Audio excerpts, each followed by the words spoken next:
Des milliers de Vietnamiens entassés sur ces rafiaux prenant l'eau. L'image a fait le tour du monde et leur a valu le surnom de Boat People. À la merci de la mer qui a décimé la moitié des leurs, ils ont fui leur pays après la défaite des Américains dont certains étaient les alliés. Les plus solides, les plus chanceux verront les côtes de Hong Kong. L'opinion se mobilise, certes, mais vite, très vite, d'autres crises, en Éthiopie, au Biafra ou plus tard en Yougoslavie, viennent lui faire oublier ce drame. Pourtant, plus de 20 ans après la guerre du Vietnam, les réfugiés continuent d'affluer à Hong Kong. En 1991, au plus fort de l'exode, on en dénombre 64 000. Mais qui s'intéresse encore à ces misérables qui ont enflammé un monde coupé en deux par la guerre froide? Tout a changé. Les communistes, ennemis d'hier, sont devenus des partenaires commerciaux qu'il faut choyer. Indésirables, les exilés de cette nouvelle ère glissent vers la clandestinité.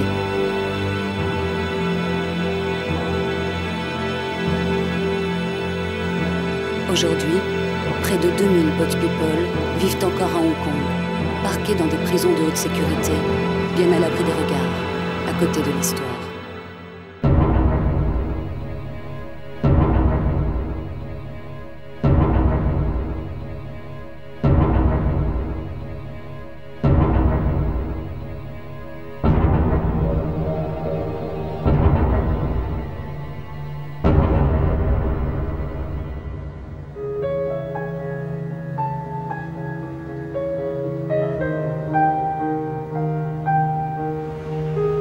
Après la rétrocession, Hong Kong est passé entre les mains des communistes chinois. Mais c'est toujours le cours de la bourse qui donne son rythme à la ville. La solidarité a vécu. La population ne veut plus payer pour les exilés vietnamiens. Une nouvelle journée commence. L'épopée des Boat People appartient désormais à notre âge. Une poignée d'anonymes, comme le père Vang, lutte toujours pour redonner une dignité aux malheureux qui croupissent dans les camps. Évacué juste avant la chute de Saigon, ce prêtre qui connaît l'exil administre depuis 4 ans une paroisse du centre-ville.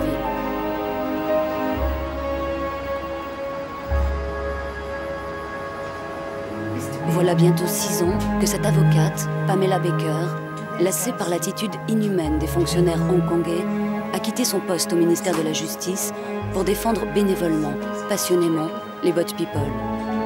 Elle lutte chaque jour contre la politique intransigeante menée par le gouvernement et le Haut-Commissariat aux réfugiés des Nations Unies.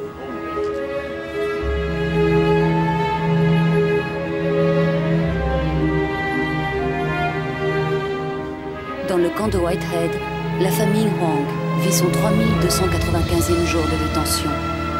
9 ans plus tôt, Tik Xuyen et son mari Van Gung, affamés et suffisamment désespérés pour risquer la vie de leurs enfants, s'embarquent comme tant d'autres à bord d'un vieux bateau. Ils laissent derrière eux un nouveau-né trop jeune pour supporter un voyage de 40 jours en mer. Tam, qui n'avait alors que 3 ans, est de l'aventure. Après une jeunesse dans les camps, son frère, Kok, rêve toujours d'Amérique. Mais demain, après 9 ans passés derrière les barbelés, toute la famille sera rapatriée au Vietnam.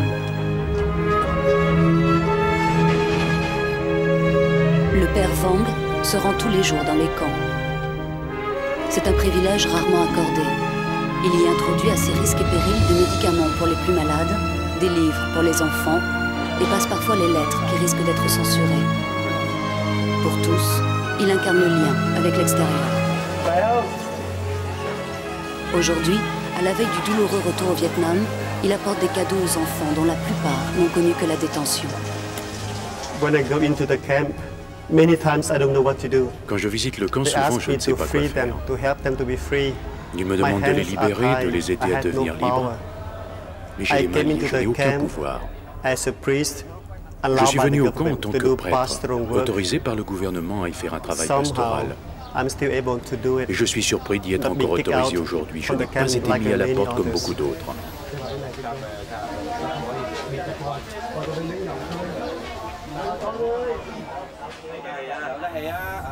Les conditions de vie dans les camps sont vraiment déplorables. La chaleur, les moustiques qui vous dévorent, le manque d'eau.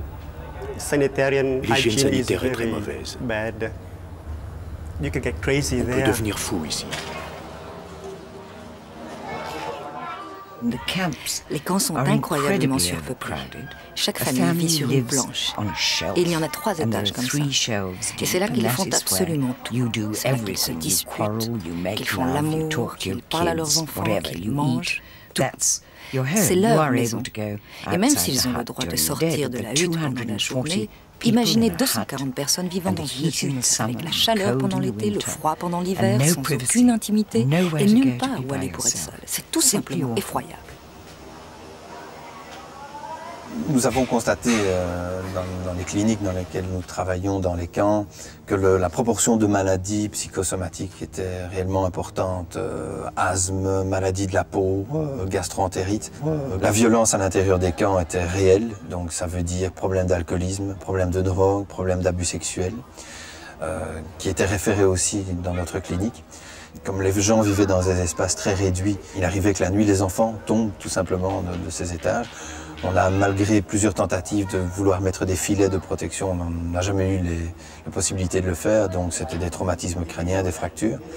Et puis des choses beaucoup plus sordides, beaucoup plus difficiles à supporter pour nos équipes, c'était des tentatives de suicide, où les gens arrivaient à récupérer des seringues et avec du sang humain ou du sang même des rats, ou pour certains même de l'eau de pluie s'injectait dans les yeux ou dans le pénis. Des produits dangereux, ce qui provoquait évidemment une septicémie qui pouvait être mortelle. Et donc venaient à la clinique en disant voilà, j'ai une hémorragie, j'ai des problèmes. Les gens arrivaient complètement cassés, il fallait les transporter d'urgence. Et l'objectif pour ces personnes, c'était, outre le suicide, c'était éventuellement d'avoir une chance, une petite chance infime d'échapper de cet univers carcéral.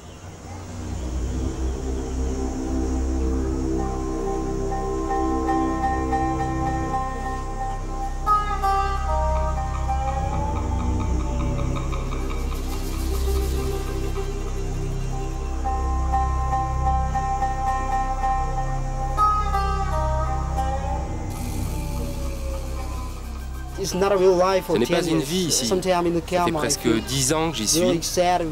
Des fois, je suis très triste et souvent je perds tout espoir de trouver un jour un pays d'accueil. Il ne se passe rien ici, vraiment rien. C'est pas chez moi ici, c'est comme une prison. Tout est mauvais dans le camp et il n'y a pas d'autre choix que d'attendre et attendre encore dans l'espoir d'un avenir meilleur.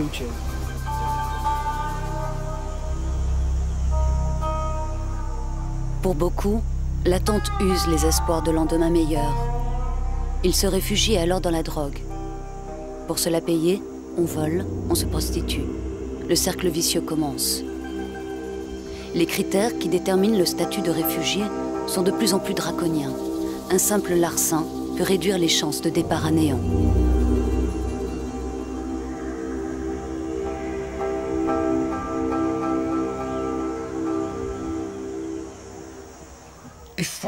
Avant le 16 juin 1988, chaque Vietnamien qui arrivait dans les pays du Sud-Est asiatique était automatiquement accueilli en tant que réfugié. Et ça, c'était vraiment la volonté des Américains. Ils avaient été battus par les Vietnamiens. Et donc, après cette défaite, ils ont dit que quiconque arrivait à fuir ce terrible régime devait obtenir le statut de réfugié. Donc, ces pays d'accueil ont accepté des centaines de milliers de personnes fuyant le Vietnam. Et Dieu sait s'ils étaient nombreux. Et ils ont continué jusqu'à ce qu'à la fin des années 80, le gouvernement de Hong Kong décréta seul qu'à partir de ce jour, quiconque arrivait sur son territoire ne serait plus considéré comme réfugié, à moins qu'il puisse le prouver.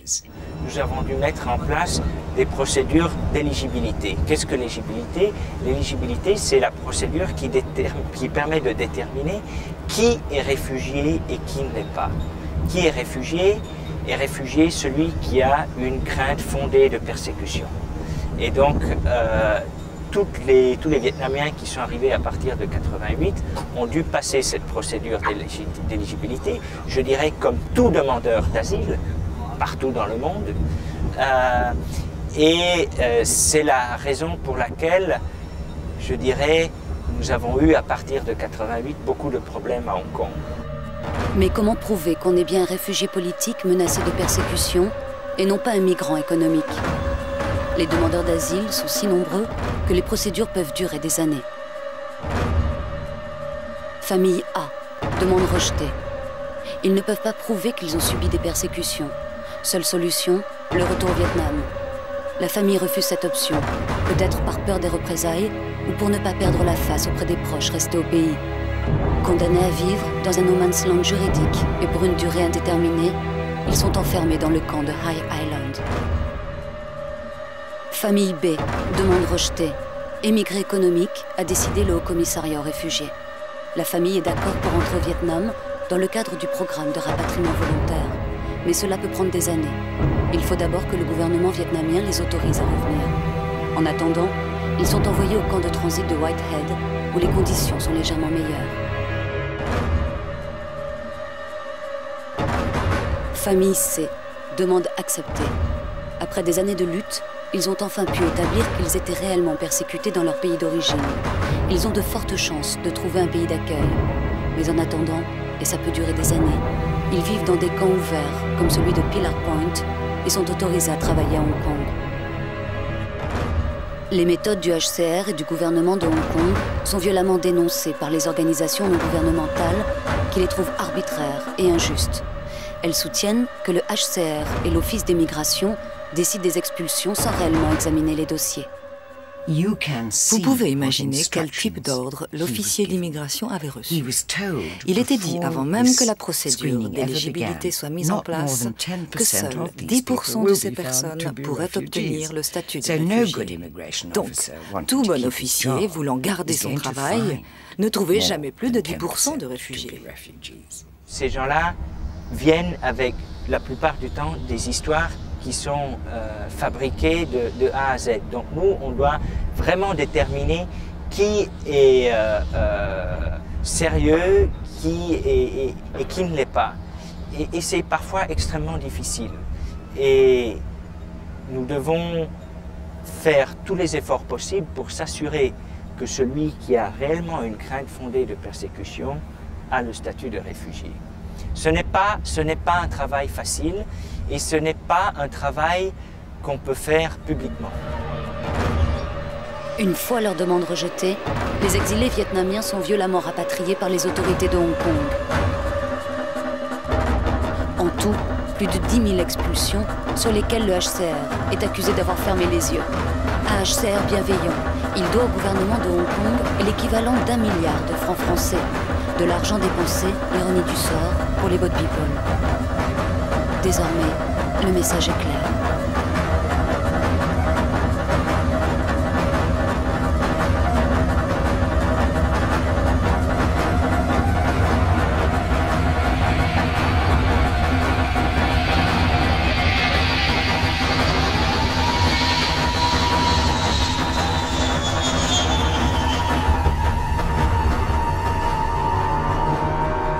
À partir du début des années 90, je pense qu'il y a eu vraiment une volonté de la part du gouvernement de Hong Kong de rendre les conditions de plus en plus difficiles pour pousser les gens à rentrer volontairement chez eux. Donc diminution des services dans les camps, non-nettoyage des camps, diminution de l'hygiène des camps, diminution des infrastructures à l'intérieur des camps. On ne donnait pas assez de nourriture dans les camps, exprès pour obliger les gens à rentrer chez eux. Les officiels leur disaient, si vous voulez plus de nourriture, vous n'avez qu'à retourner dans votre pays. Les femmes n'ont plus eu le droit de former des groupes sociaux. Ils ont arrêté toute activité de loisirs. Ils ont stoppé certains services sociaux dans lesquels les gens avaient confiance. Et enfin, en 1995, le UNHCR décida d'arrêter toute forme d'éducation. Comme ça, du jour au lendemain. Il y a d'ailleurs un document édité par le Haut-Commissariat aux réfugiés des Nations Unies qui fait assez froid dans le dos, qui dit que tout sens d'appartenance à une communauté, sens qui s'est développé dans ces camps, doit être cassé. Le Haut-Commissariat aux réfugiés a fait exactement ça.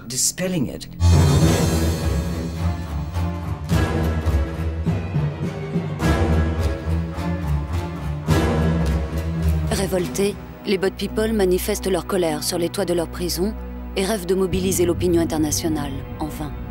La réponse du gouvernement sera sans pitié. Violence, arrestation, séparation des familles. Certains hommes ont grimpé sur les toits et ont sauté prêts à mourir pour protester contre les rapatriements forcés.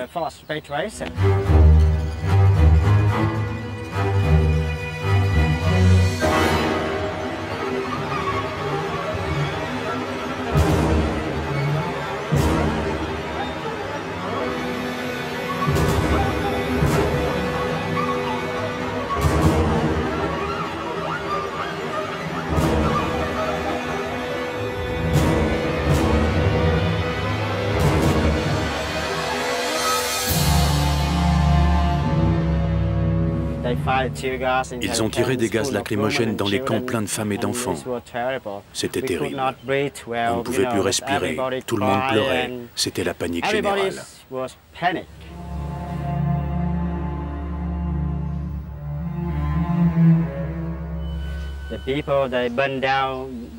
Les gens ont mis le feu à leur hutte. Quand ils allaient être rapatriés, ils mettaient le feu pour protester contre la violence de la police. Ils étaient à bout.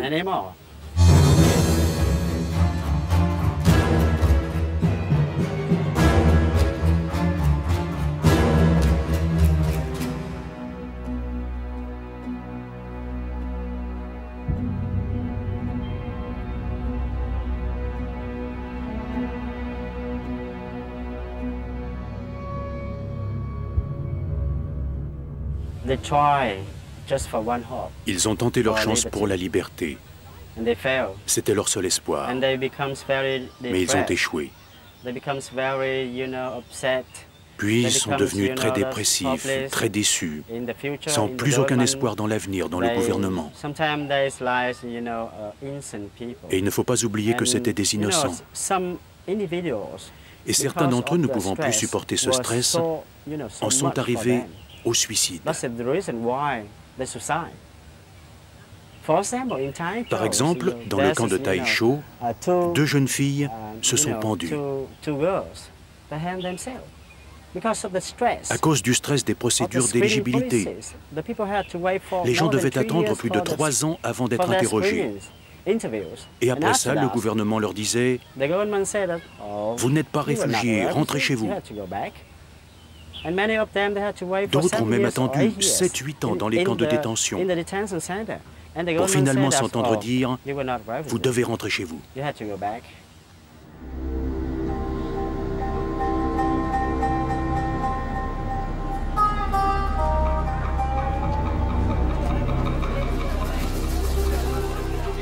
Condamnés à revenir au pays, les 300 derniers pensionnaires de Whitehead, résignés, pèsent leurs bagages.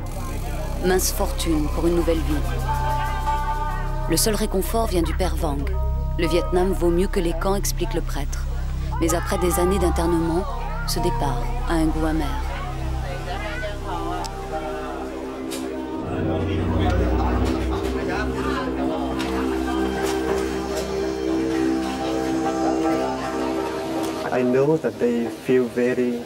Je sais qu'ils sont très déçus d'avoir échoué, de ne pas avoir réussi à trouver un pays d'accueil, ce qui était leur but quand ils ont fui le Vietnam des années auparavant.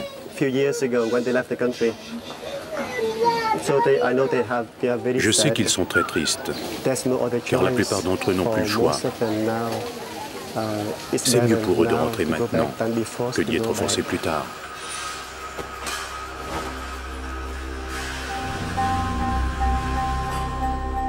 La famille Wang s'apprête à quitter Whitehead. Les dernières heures sont certainement les plus pesantes, les plus pénibles. 9 années passées ici à attendre, pour rien. Le retour en place. Avant, je pensais que les personnes qui avaient fui le pays clandestinement seraient jugées comme traîtres à la patrie et seraient punies par la loi.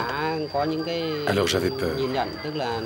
Mais maintenant que le Vietnam s'est largement ouvert vers l'extérieur et considère les autres pays comme des amis, je pense qu'à mon retour, je serai bien accueilli et que je recevrai de l'aide. Alors nous serons de nouveau réunis dans un esprit de paix et de liberté.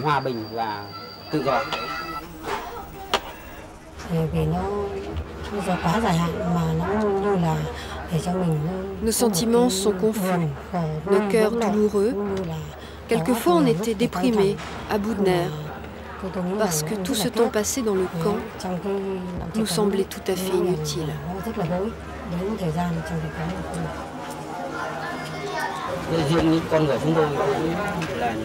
Nous autres qui avons vécu dans des conditions très difficiles, nous avons obtenu des résultats tout à fait inverses de ce que nous attendions, de ce que nous espérions. Nous sommes déçus. Nous sommes profondément tristes. Nous avons tout perdu. Quelques photos jaunies, gondolées par l'eau de mer. C'est tout ce qui reste du Vietnam à la famille Hoang. Les souvenirs sont là, bien sûr. Ils obsèdent même quand on pense aux fils, aux frères laissés au pays. Duy, le petit dernier, abandonné au Vietnam pour ne pas éveiller les soupçons de la famille, a été élevé par ses grands-parents. La situation de ma famille durant la période qui a précédé notre départ pour Hong Kong, cette année-là, rendait le départ de Duy impossible. Nous en avons beaucoup souffert. Nous nous sentions coupables, fautifs envers cet enfant.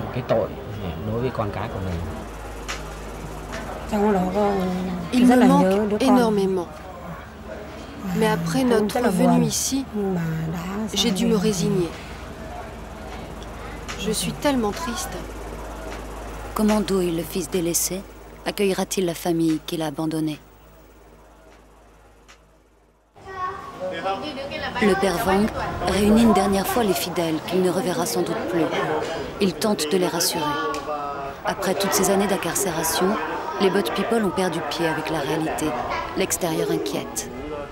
Au Vietnam, une amnistie a été votée, mais le Haut-Commissariat aux réfugiés qui les a gardés en prison tout ce temps les protégera-t-il contre des persécutions toujours possibles? Le prêtre se préoccupe du sort des enfants. La plupart sont nés ici, dans les camps. La détention les a marqués à jamais.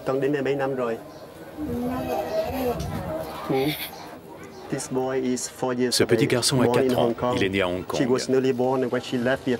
était à peine née quand elle a quitté le Vietnam et elle est ici depuis 8 ans. Elle a 8 ans.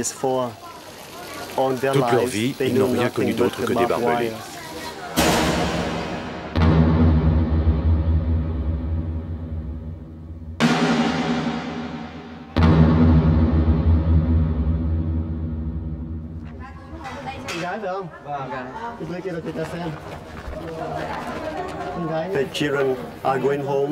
Ces enfants vont rentrer au pays. Je veux partager avec eux un peu de joie à travers ces cadeaux que nous ont donnés des amis de toutes les nations. Juste pour les consoler, juste pour qu'ils aient quelque chose à ramener là-bas.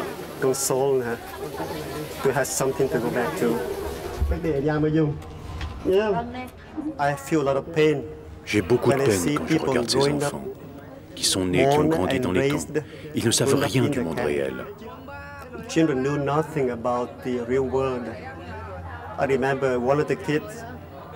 me souviens d'un enfant qui avait eu la permission d'aller faire un tour de la ville en bus et qui était revenu au camp en disant à ses parents qu'il avait vu un énorme rat.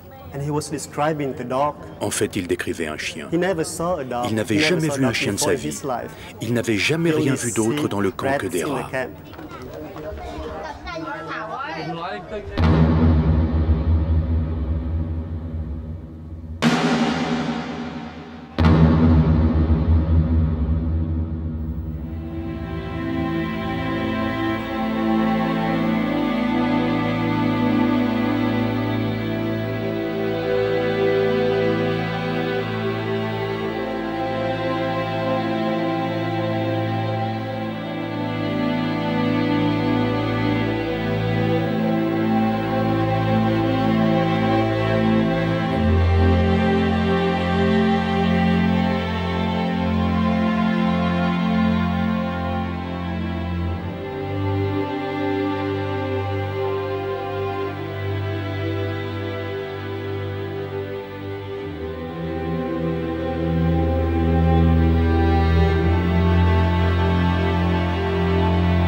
On a fait faire des dessins à des enfants, plusieurs thèmes où ils illustrent leurs pires cauchemars. Et là, on a des dessins, je pense, d'une rare violence.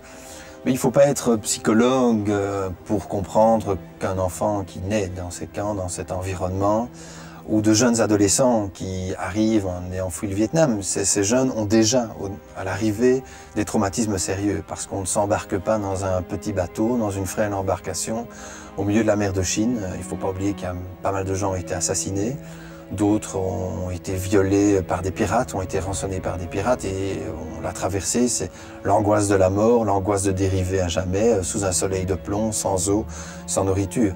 Donc ces jeunes sont déjà arrivés avec des traumatismes sévères à l'intérieur des camps. Et les conditions de détention n'améliorent pas cet état de fait. Il faut aussi savoir que ces enfants ne connaissaient que l'univers carcéral. Et donc, pendant une période, très courte période, les enfants avaient la possibilité de sortir du camp, mais sous surveillance de 10 gardes, donc des groupes d'une vingtaine d'enfants sous haute surveillance, comme si c'était des criminels alors qu'ils n'étaient pas criminels, pouvaient un petit peu se balader sur l'herbe. Et c'était très révélateur de voir les enfants n'avaient jamais eu de contact avec de l'herbe, avec du gazon. C'était une matière qu'ils ne connaissaient pas. Ils avaient des difficultés de marcher dessus, parce que les troubles étaient réels. Bon, et puis, comme tout enfant, ils s'adaptaient. Mais ça explique quand même les traumatismes. On ne vit pas au milieu des barbelés, au milieu du béton, d'une manière normale.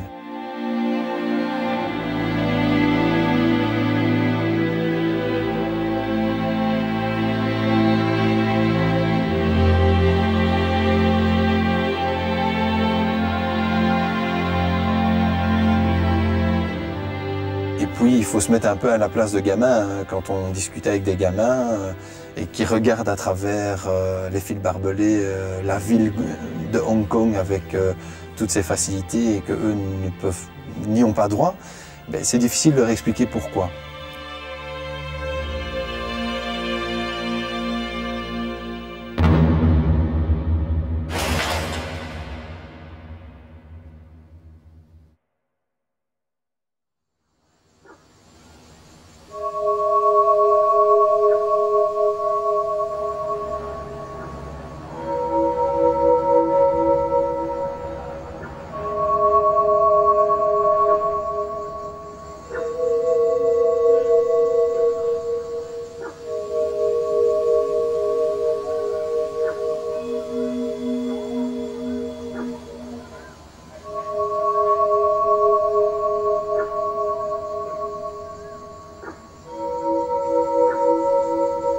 « 4 heures du matin.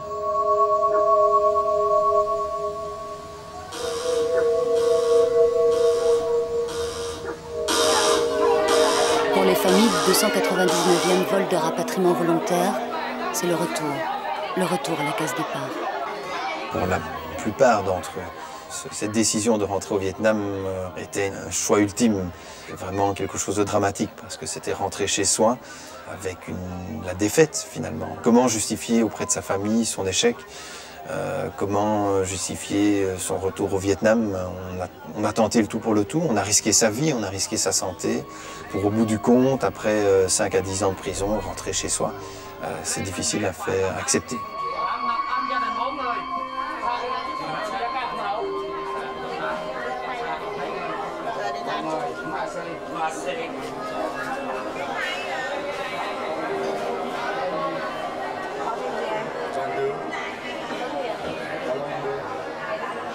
On n'appelait jamais les Vietnamiens par leur nom, c'était toujours des numéros.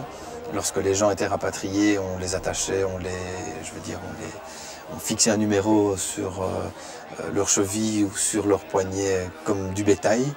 Et on les traitait comme du bétail jusqu'au moment où ils étaient dans l'avion. Et puis après, le problème était résolu. Et il y a un manque total d'humanité par rapport à ces gens-là. Ce côté déshumanisation a été réel dans les camps.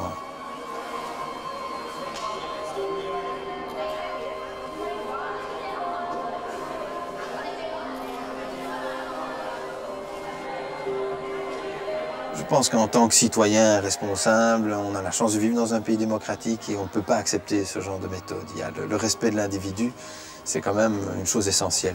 C'est certainement essentiel pour une organisation humanitaire, mais je pense que les États devraient ne pas oublier aussi que c'est quand même la valeur centrale de la société. Et à Hong Kong, ça a rarement été le cas.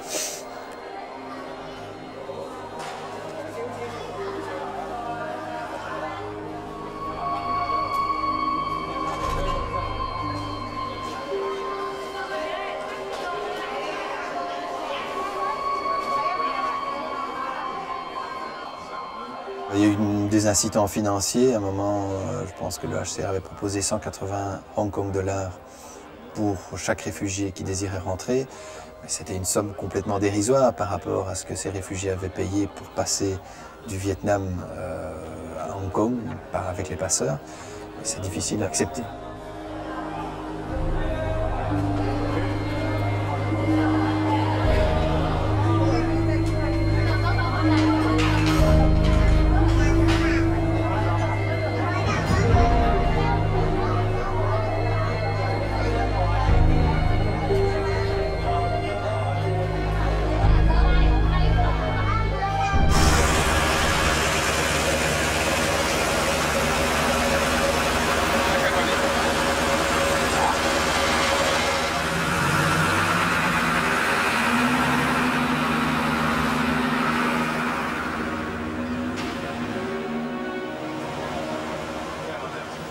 Le regard des Vietnamiens est assez inoubliable sur le sujet parce que je trouve que toute la détresse transparaissait bien dans le regard, 5-10 ans d'espoir pour certains, qui allaient s'évanouir en 24 ou 48 heures et un retour à zéro avec cet inconnu. Que vais-je faire au Vietnam? Que vais-je devenir? Quelles seront les possibilités de réinsertion? Et ça, c'était difficile.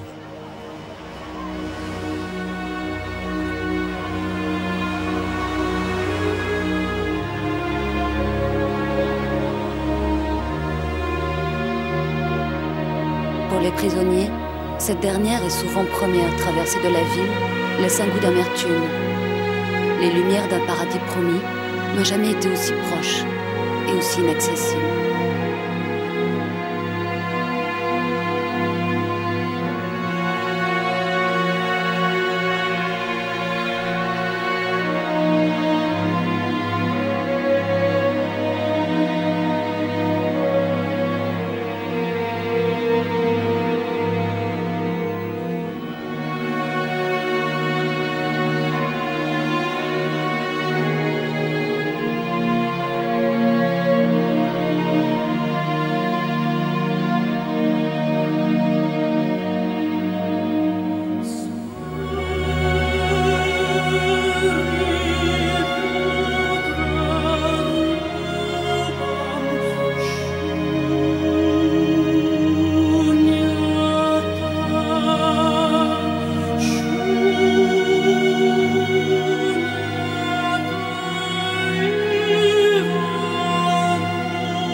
Bien sûr, on a dit à ceux qui reviennent, le Vietnam a énormément changé. La société est plus ouverte, les conditions de vie se sont améliorées. Tous ont du mal à le croire. Le progrès a certainement dû oublier Ninh Binh, la petite ville de province d'où est originaire la famille Wang.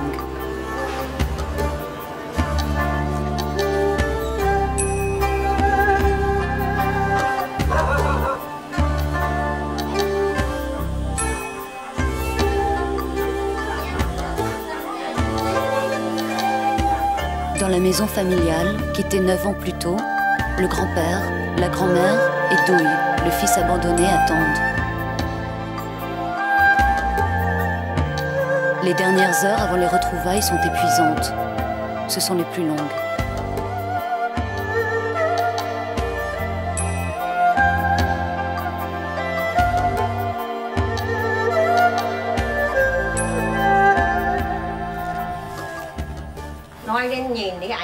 Chaque fois que je pensais à eux, que je regardais leurs photos, ça me faisait pleurer. Je les aime tellement.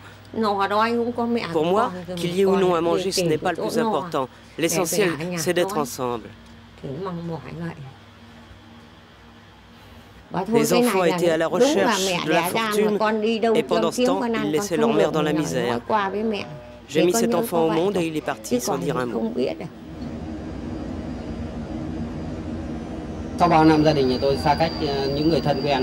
Plusieurs années de séparation avec les membres de ma famille. Et dans quelques heures, nous serons à nouveau réunis. Et maintenant que nous approchons, nous ressentons une émotion très forte à l'idée de ces retrouvailles.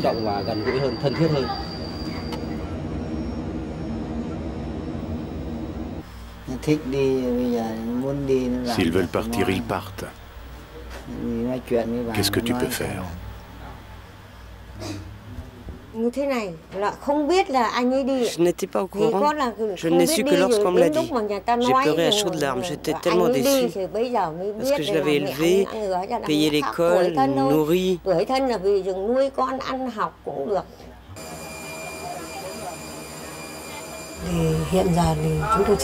Concernant notre retour au Vietnam, je n'arrive pas à imaginer ce qui nous attend après un exil de plus de 8 ans. Le temps passé a été si long. Je ne sais pas ce que nous allons faire pour vivre. Je n'en ai pas la moindre idée.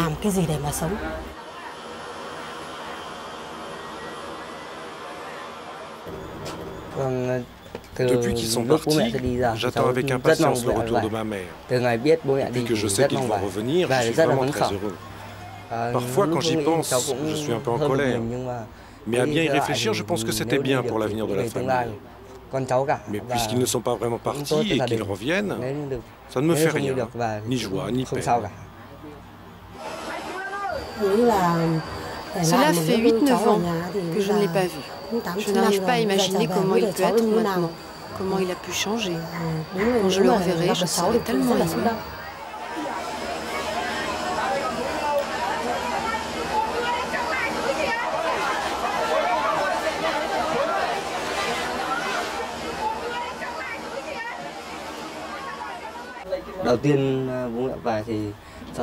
Quand ils vont arriver, la première chose que je ferai, c'est de courir vers eux, les serrer dans mes bras, les embrasser comme n'importe quel enfant le ferait lorsque ses parents rentrent du marché ou d'ailleurs. Je les appellerai papa, maman, comme avant.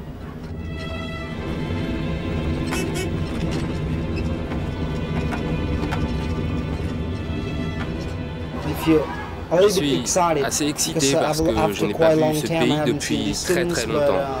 Maintenant que je revois tout ça, dans mon cœur, je me sens très nerveux, très excité.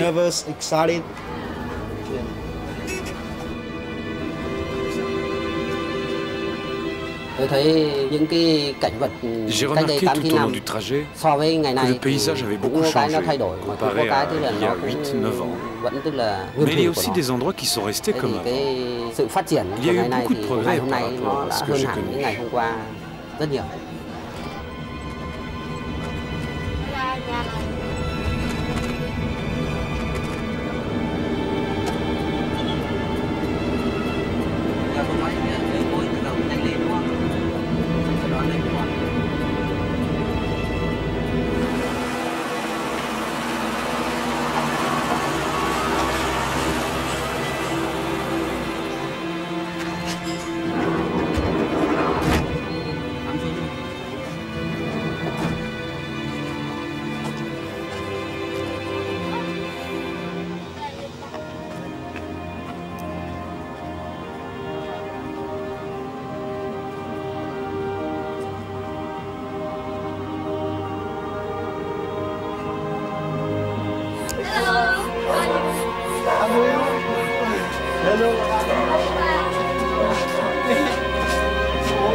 Le Vietnam avait exigé que les gens retournent dans l'endroit où ils étaient partis, c'est-à-dire où ils avaient leur dernière adresse au Vietnam.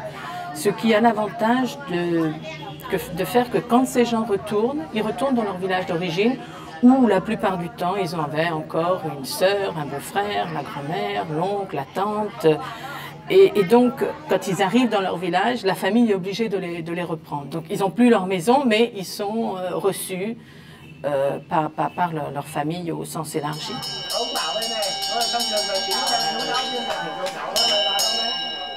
Quand les gens rentrent ici, c'est vrai que c'est difficile. Hein.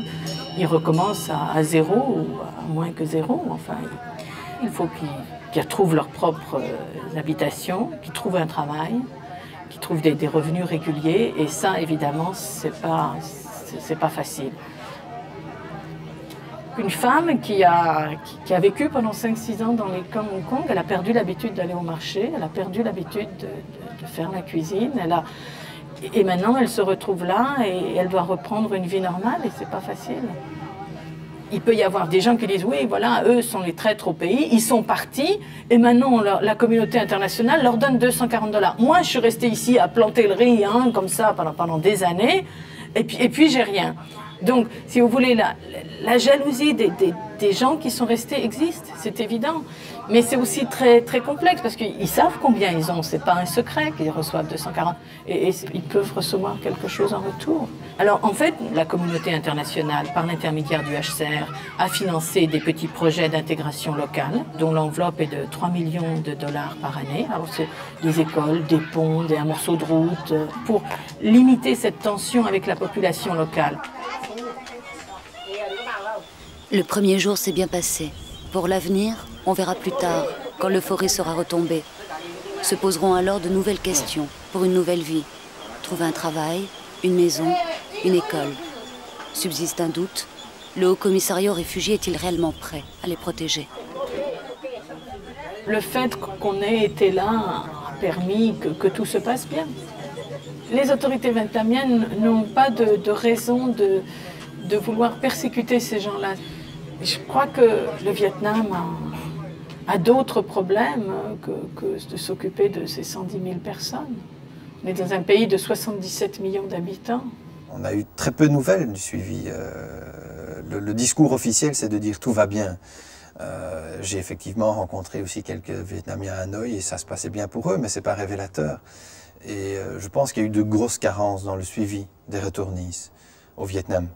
Et ce n'est pas avec Monitor qu'on peut s'assurer le suivi de dizaines de milliers de personnes. Quand il avait été décidé que le HCR devrait s'assurer que l'amnistie serait respectée, il n'a jamais été décidé que le HCR devrait voir individuellement tous les gens. Par définition, ces gens-là ne sont pas des réfugiés politiques.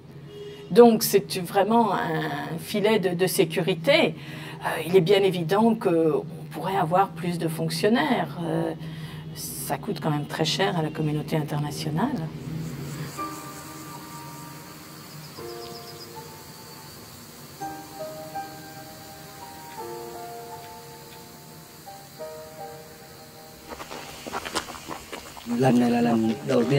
C'est la première fois que nous partons en promenade avec toute la famille au complet.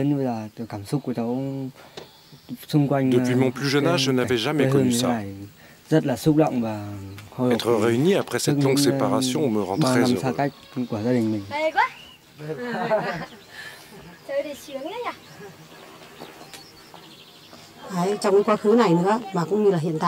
Le passé est enterré. Personne n'a de remords. Tout le monde vit au jour d'aujourd'hui. Il n'y a plus à y penser.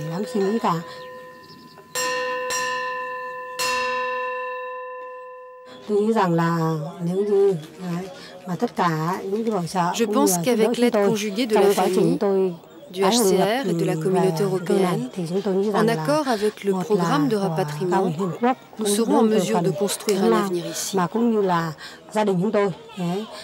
Pendant 9 ans, nous n'avons pas pu réaliser quoi que ce soit, ni pour nous, ni pour la famille.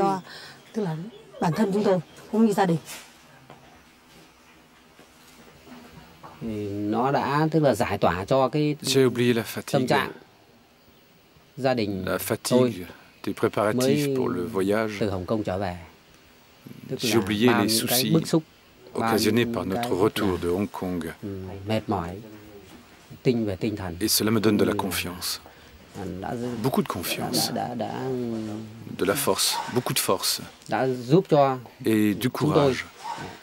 Pour nous, pour notre famille et pour notre avenir.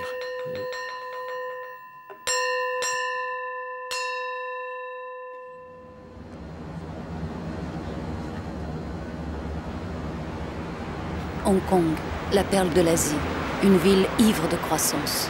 Sa fortune a été bâtie tout au long du siècle par des réfugiés fuyant la Chine. Des réfugiés qui se protègent aujourd'hui d'une invasion vietnamienne.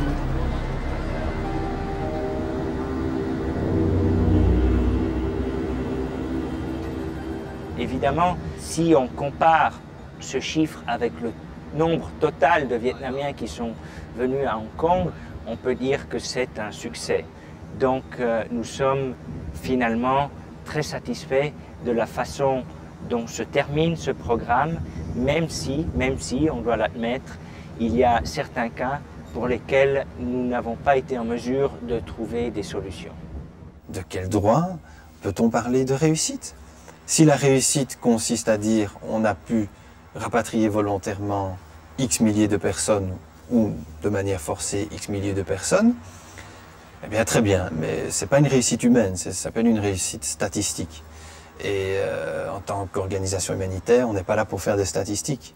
Et derrière chaque famille, c'est caché une tragédie. Alors certains ont eu effectivement la chance de pouvoir rejoindre l'Europe, la chance de pouvoir rejoindre les États-Unis, l'Australie, le Canada, et se refaire une vie.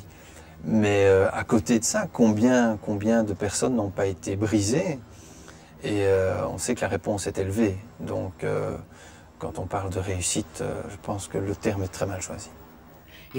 Si tous les pays d'accueil se concertaient, et si d'ici à quelques mois, ils disaient « Ok, nous prenons chacun une demi-douzaine de familles », le problème serait résolu en un rien de temps. C'est un manque de volonté politique.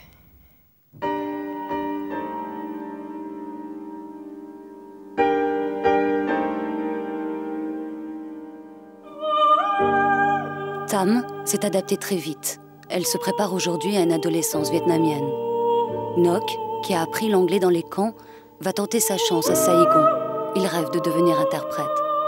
Avec leur prime, les parents, eux, viennent d'acheter une petite boutique dans la rue principale. Cette fois, Doi restera à leur côté. Doucement, la vie reprend ses droits. Doucement, la vie continue.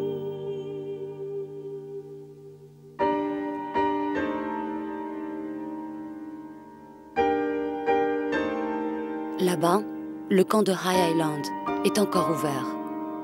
Le drame des Boat People n'est pas achevé.